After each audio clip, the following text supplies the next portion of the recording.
Doctor గారు first growth pains అంటే ఏమిటి? గ్రోత్ పెయిన్స్ అంటే ఏం లేదండి, చిన్నపిల్లలు like around like before teenage pains వస్తూ ఉంటాయి వాళ్ళకి. డైలీ నైట్స్ పెయిన్స్ అంటూ ఉంటారు, ఫ్రీక్వెంట్గా పెయిన్ ఉంటుంది వితౌట్ ఎనీ ఇంజురీ అండ్ ఏది కాజ్ లేకుండా ఫ్రీక్వెంట్గా పెయిన్స్ అని చెప్తూ ఉంటారు పిల్లలు.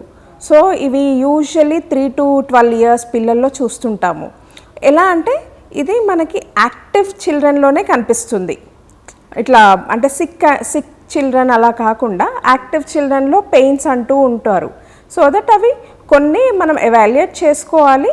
కాకపోతే ఇది చాలా నార్మల్ విషయం అన్నమాట 3 to 12 years పిల్లల్లో గ్రోత్ పెయిన్స్ అనేటివి. అంటే గ్రోత్ పెయిన్స్ వచ్చాయని ఎలా తెలుస్తుంది మదర్కి? ఇప్పుడు చాలామంది మీరట్టు యాక్టివ్గా ఉండే వాళ్ళకి వస్తుందంటారు, ఆడుకుంటుంటారు పిల్లలు, సో దానివల్ల పెయిన్స్ వస్తున్నాయని అనుకుంటారు కదా మదర్స్. సో గ్రోత్ పెయిన్స్ వస్తున్నాయని ఎలా తెలవాలి, అంటే ఎలా ఐడెంటిఫై చేయాలి వాటిని? అయితే దీనికంటూ స్పెసిఫిక్ లక్షణాలు ఏమి ఉండవు.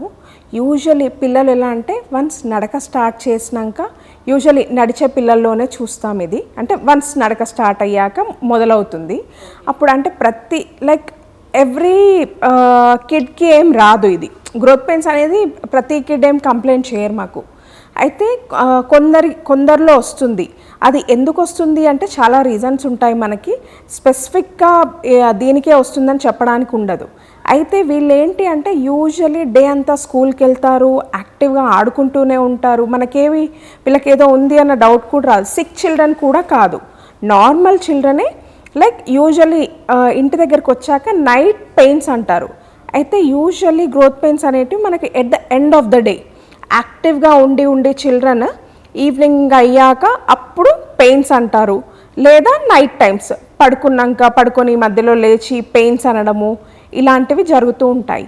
అయితే మదర్ ఎలా ఐడెంటిఫై చేయాలంటే చైల్డ్ ఈజ్ యాక్టివ్గానే ఉన్నారు, కాకపోతే పెయిన్స్ అంటారు, కానీ నెక్స్ట్ డే మార్నింగ్ మళ్ళీ ఫ్రెష్గా లేస్తారు వాళ్ళు. నెక్స్ట్ డే మార్నింగ్ పెయిన్ అని ఏం చెప్పరు. సో దట్ లైక్ ఇది పెద్ద భయపడాల్సిన విషయం ఏమీ కాదు. కాకపోతే కొన్నిసార్లు మనం కన్సర్న్ తీసుకోవాల్సింది ఉంటుంది. అంటే లైక్ ట్రీట్మెంట్ కానీ లేదా దీనికి ఇంకేదైనా కారణాలు ఉన్నాయో అవి కొన్ని రీజన్స్ ఉంటాయి. కొన్నిసార్లు మనం అవి ఎవాల్యుయేట్ చేసుకోవాల్సింది ఉంటుంది. అదర్వైజ్ చాలా వరకు ఈవినింగ్స్ పెయిన్స్ అని మార్నింగ్ కల్లా చైల్డ్ యాక్టివ్గా ఉన్నారు, బాగానే ఉన్నారు అంటే వీ కెన్ లీవ్ దెమ్.